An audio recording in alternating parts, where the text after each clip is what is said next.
Hey there guys, the California Grizz here, and today I'm going to be talking about this stuff right here, copper, and how it relates to prepping. Now if you've been stacking silver, or even gold, if you're financially well off enough to stack gold, man, good for you. Um, but for those of us that are balling on a budget here, I looked into prepping copper. And I read some reports, or not read reports. I read some papers and things like that that talked about the role copper, silver, and gold have played in the history of the world as currency.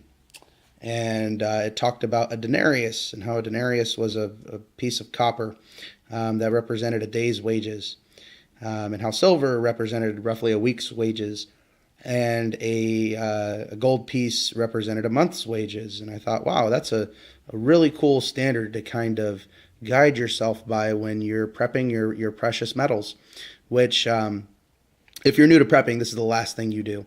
Uh, when you're hungry, all the gold in the world won't pay for a loaf of bread, or the other way around. They couldn't take the bread from you for all the gold in the world if you're starving, or if you're dehydrated and you need water. Those are the most important things. But when you have everything else, this is the last thing you get is your bartering tools. Now I'll tell you, if you're buying copper as an investment, this might as well be called fool's gold. It's copper, man. This is cheap. This is everywhere. This is in the wires in your wall and behind your TV and all that kind of stuff. But as I went to go make my biweekly silver purchase, I had a couple of bucks left over, so I picked up a few of these little rounds, and I'll pick up a couple here and there as I go, just as I have a dollar or two left over. But in doing some research, I found that there's a cheaper way to get copper. I mean, this stuff is cool. You got your Minuteman there with his, on the back of it is this inscription of the Second Amendment. And you've got some cool designs and some bars and things like that.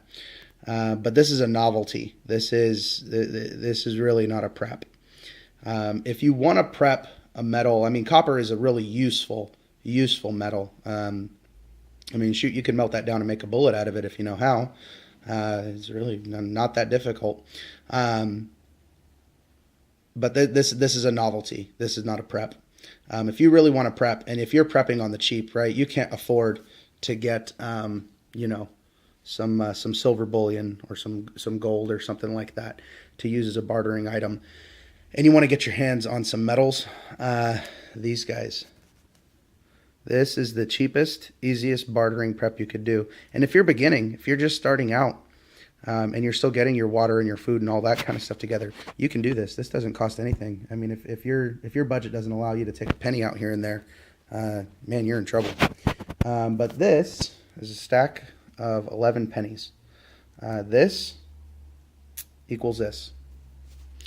In any penny minted 1982 or before, it is comprised of 90% copper.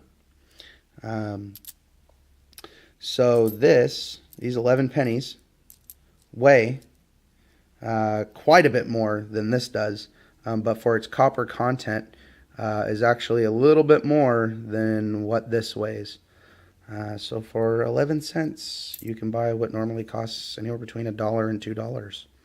And it's a prep, and you could take this, and when you're prepping copper, there's only one use for this. This, like I said, this is not an investment. This is for the SHTF situation. The United States government is no more, or something similar. I will say it is illegal to melt these right now, but if the government no longer exists, it'll no longer be illegal, or doesn't exist at least in enough capacity to enforce any of its laws. This stuff here, you can melt down, and it's 90% copper. You can make bullets out of it. You can make all kinds of stuff out of melted copper. It's a really useful metal. And when stuff really goes down, take apart your TV, those wires hanging out of it, all that kind of stuff, man, that's all copper. That's all 100%. That's just as fine grade of copper as what is here in my hand. But if you're looking to do a metal prep, you're looking to do it on the cheap, go through your change in your junk drawer or whatever you have, and pull out any pennies from 1982 and before, and you can set those aside for for that situation, and you can get started on your metal and your bartering prepping. So, thanks, guys. Comment, rate, subscribe. Let me know what you guys think, and I look forward to hearing from you. Stay prepared, my friends.